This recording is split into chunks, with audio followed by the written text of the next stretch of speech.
మీకు ఈ వీడియో నచ్చినట్లయితే లైక్ చేయండి. అనామికకు కాల్ చేసిన తల్లి అక్కడ సమస్యలు పెరిగిపోతున్నాయని వీలైనంత త్వరగా పని పూర్తి చేయమని చెబుతుంది. దాంతో సరే అని కాల్ కట్ చేస్తుంది అనామిక. కళ్యాణ్ను తన దారిలోకి తెచ్చుకునేందుకు చాలా అందంగా రెడీ అవుతుంది అనామిక. ఇంతలో కళ్యాణ్ వస్తాడు. అనామికను చూసి పెళ్లికి వెళ్తున్నావా అని అడుగుతాడు. ఇలా ఎవరైనా పెళ్లికి వెళ్తారా? భర్త కోసం కూడా ఇలా రెడీ అవుతారు అని కళ్యాణ్ భుజాల వైపు 2 చేతులు వేసి, ఇక నుంచి నేను నీ దగ్గరకు వద్దామనుకుంటున్నాను. నేను దూరం పెట్టాను కదా, ఇక నుంచి అలా ఉండను అని అనామిక అంటుంది. అవునా, ఎందుకు ఈ మార్పు? ఇన్నాళ్ళు దూరం ఉండడానికి ఇప్పుడు దగ్గరని కారణం ఏంటి అని కళ్యాణ్ అడుగుతాడు. దాంతో అనామిక షాక్ అయి అలాగే ఉండిపోతుంది. భుజాలపై నుంచున్న చేతులు తీసి, అందుకు కారణం నేను చెప్పనా? నీకు కావాల్సింది నేను కాదు, నాలోని కవి కాదు, నా స్థానం. నీకు కావాల్సింది మంచి స్థాయి ఉన్న బిజినెస్ మ్యాన్, కవితలు రాసుకునే కవి కాదు. కానీ నాకు కావాల్సింది అనామిక కాదు, ఆ అనామిక, పాత అనామిక. ఈ అనామిక అక్కర్లేదు అని కళ్యాణ్ అంటాడు. ఆ ప్రేయస్కి ఈ భార్యకి మధ్య నా స్థానం వారధిగా ఉండడం నాకు ఇష్టం లేదు. నీ అంతట నువ్వు వచ్చిన రోజే నేను సంతోషంగా ఉంటాను అని చెప్పాను. కానీ నా అంతట నాకు రావాలనిపించిన రోజే వస్తాను అని చెప్పి వెళ్ళిపోతాడు కళ్యాణ్. కళ్యాణ్ ఇచ్చిన ట్విస్టుకు షాక్ అయిన అనామిక మల్లెపూలు తీసి విసిరిగొడుతుంది. నిన్ను నా దారిలోకి తెచ్చుకునేందుకు నేను ఎంత దూరమైనా వెళ్తాను కళ్యాణ్. నిన్ను బొమ్మలా చేసి ఎలా ఆడిస్తానో చూడు అని అనామిక అనుకుంటుంది. మరోవైపు రాహుల్ ఆఫీస్ నుంచి వస్తాడు. అది పట్టించుకోకుండా స్వప్న ఉంటే రాహుల్ కోప్పడతాడు.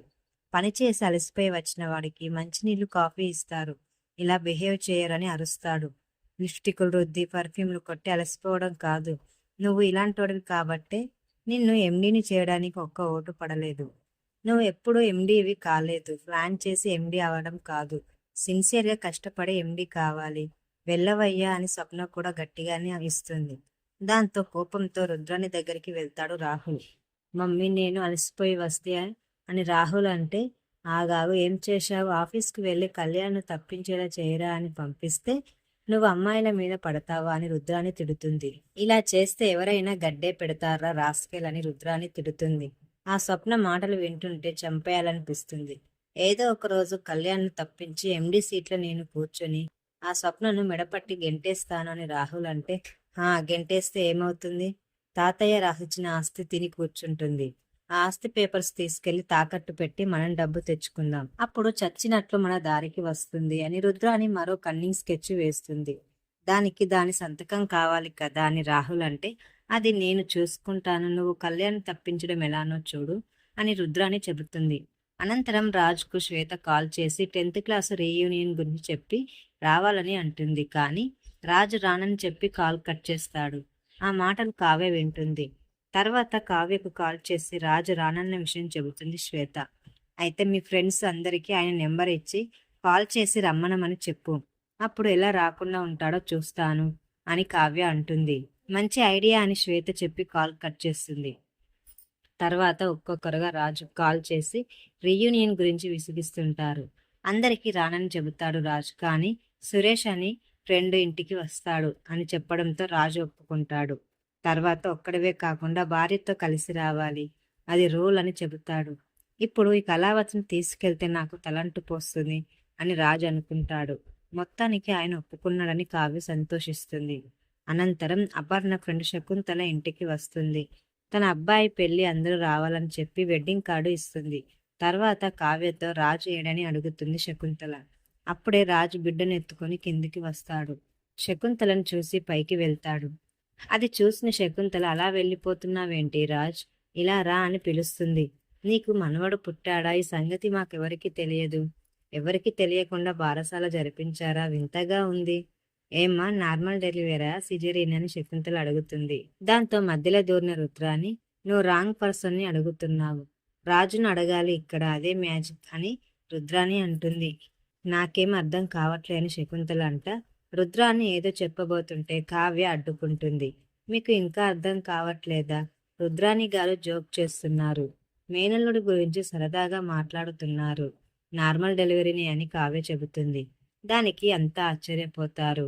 ఓ రుద్రాని, నువ్వు ఇంకా మారలేదు అని శకుంతల అంటే, నాకు డెలివరీ అయినప్పుడు రాహుల్కు సిజరిన్ చేయిస్తాను, అప్పుడు మారుతుంది అని స్వప్న ఎంట్రీ ఇస్తుంది. సరే మీరంతా తప్పకుండా పెళ్లికి రావాలని చెప్పి వెళ్ళిపోతుంది శకుంతల. అనంతరం రుద్రానిపై ఫైర్ అవుతుంది అపర్ణ.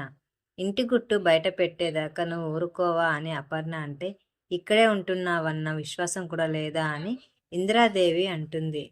అది రుద్రాని డిక్షనరీలో లేదు అని ప్రకాశం అంటాడు. ఆడపడుచు హోదాలో ఉండి బతికిపోయావు, లేకుంటే అని అపర్ణ అంటే, ఏం చేస్తావు, ఏం చేయగలవు? తప్పు చేసిన నీ కొడుకుని ఏం చేశావు? తనే నవమాసాలు మోసి కన్నట్లు అబద్ధం చెప్పిన కావ్య సంగతి ఏంటి అని రుద్రాని అంటుంది. కావ్య పెట్టిన అన్నం తింటూ కూడా గడ్డి తిన్న వాళ్ళలా మాట్లాడుతుంటే, ఇంటి పరువు పోకుండా అబద్ధం చెప్పడాన్ని తప్పుపడుతున్న మీ నాలికను కోద్దామని ఉన్నా చేయలేక నివ్వెరపై చూస్తారు అని స్వప్న అంటుంది. నిన్ను ఏమనకుండా సంస్కారం అడ్డొచ్చి అలా చూస్తుండిపోయారు అని గట్టిగా కౌంటర్ ఇస్తుంది స్వప్న. దానికి లేచిన దానిలక్ష్మి, మీ అక్క ఎలా అబద్ధాలు ఆడుతుందో తెలుసు. ఇంత జరిగిన మీ అక్క ఇక్కడ ఎందుకుంటుంది? బంధాలు బంధుత్వాలు కాదు, రాజుపై ప్రేమ కాదు, ఆస్తి కోసమని దానిలక్ష్మి అంటుంది. ఇప్పటికే బిడ్డకు అన్ని పనులు చేస్తుంది. తన తల్లి వచ్చినా కూడా అక్కలా చూసుకుంటుంది అని రుద్రాని అంటుంది. దాంతో కోపంతో స్టాప్ ఇట్ అని అరుస్తాడు రాజ్. ఇప్పటికే చాలా మాటలు అన్నారు. తప్పు చేసింది నేను. నన్ను అనండి, పడతాను. కానీ కళావతి తప్పు చేయలేదు అని రాజు అంటాడు. కృష్ణుడి దగ్గర ఇవాళ వెన్నెల గురించి తెలుసుకుంటాను. నిజంగా ఆయన బిడ్డ అని తెలిస్తే ఇదే ఈ ఇంట్లో నాది ఆఖరి రోజు అవుతుందని కావ్య అనుకుంటుంది.